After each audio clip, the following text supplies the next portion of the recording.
여러분 안녕하십니까? USK 최태림입니다.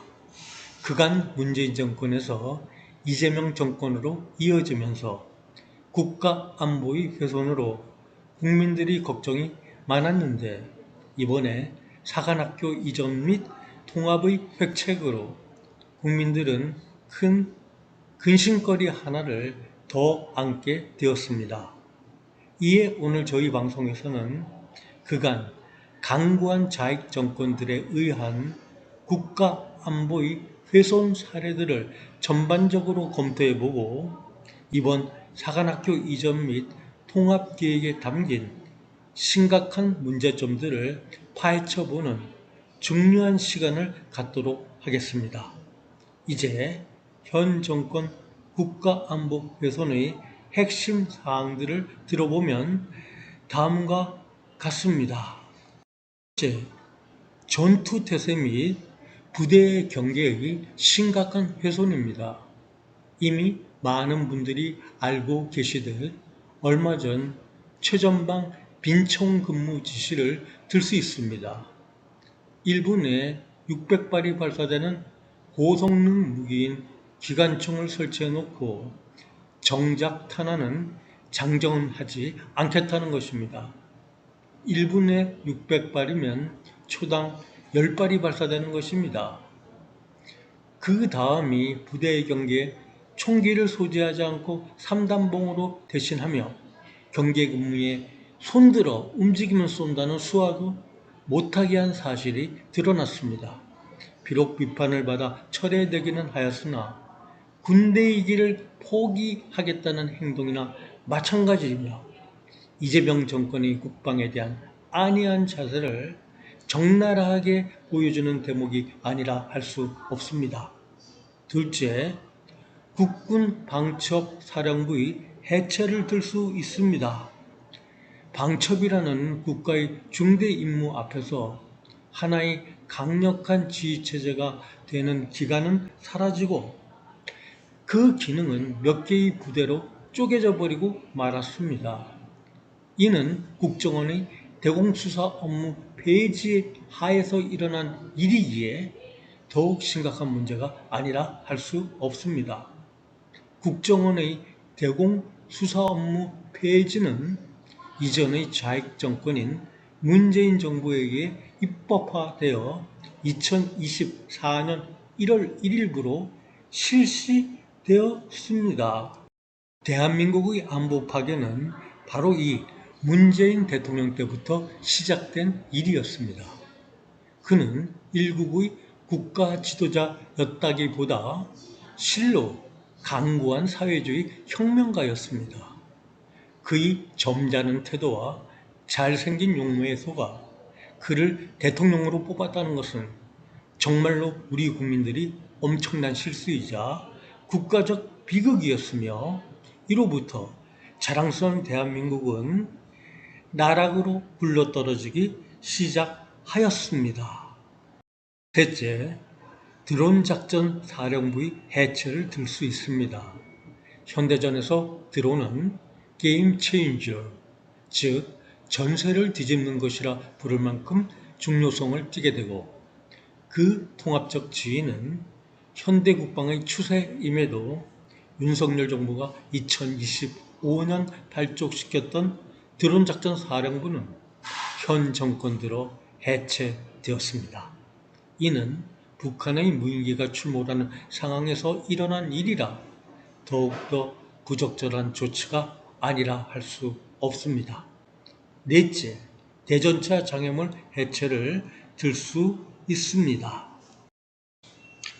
적의 전차의 주요 진입 예상로에 여러 종류의 장애물을 설치하는 일은 전 세계 국방에서 공통된 방어 수단으로 우리나라에서는 1970년대부터 실시되었습니다. 서울 이북 지역인 파주나 문산 등에 가보신 분들은 도로에 이런 시설을 설치한 것을 아마 보신 적이 있을 겁니다. 우리나라는 도로 위에 대형 시멘트 브록들을 설치해 두었다가 유사시 도로로 떨어뜨리는 방식을 주로 사용합니다. 그런데 문재인 정부 시절부터 이 장치를 철거하기 시작하더니 이재명 정부 들어서도 내년인 2027년 23개나 철거한다는 겁니다. 북한은 전방지역에 대전차 방벽을 새로 쌓고 있는 강국에 이게 정상적인 일입니까? 다섯째, 대북방송 중단을 들 수 있습니다. 이 정권 들어 국가정보원이 약 50년간 송출 운영해오던 대북단파 라디오 방송 5개 채널과 대북TV 방송을 전면 중단했습니다. 이와 함께 국방부가 군 심리전 차원에서 제작 송출해오던 단파 및 FM 라디오 방송 자유의 소리를 중지했습니다. 그럼 자유북한 방송 같은 민간 대북 방송은 어떻게 되었을까요? 다행스럽게도 민간 차원의 대북 방송은 계속되고 있습니다. 이는 국내에서 막아도 다른 나라에 기지를 두고 송출할 수도 있고, 또한 미국의 수잔 숄티라는 막강한 후원자를 두고 있기 때문입니다.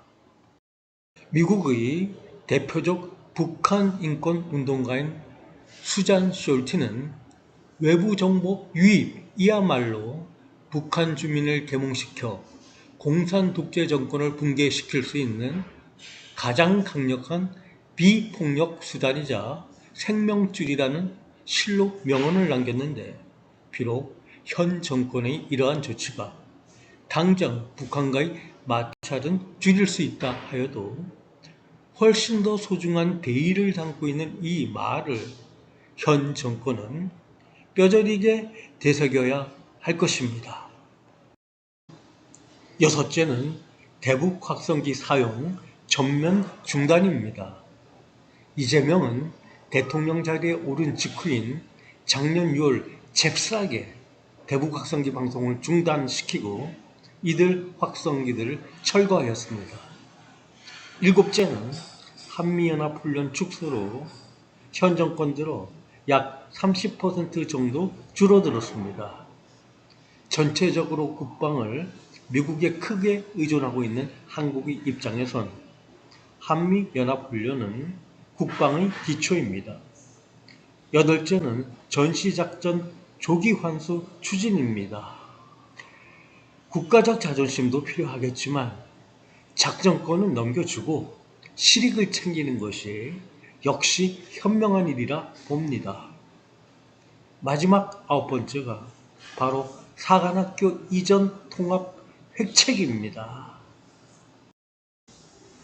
자, 그럼 이제 오늘의 주제에 착수해 봅시다. 3군 사관학교 통합과 6군 사관학교의 한국 남부지방 이전은 이 나라의 지각 있는 시민들의 큰 우려를 낳고 있습니다.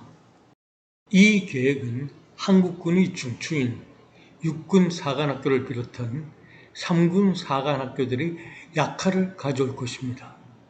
먼저 6군 사관학교가 서울을 떠나 먼 남부지방으로 내려가면 무엇보다 우수한 인재들이 지원이 줄어드는 효과를 가져올 것입니다. 또한 자질이 뛰어난 교관들도 부임하기가 불편할 것입니다. 이와 함께 현재 정책적으로 육사를 홀대하는 일이 벌어지고 있습니다.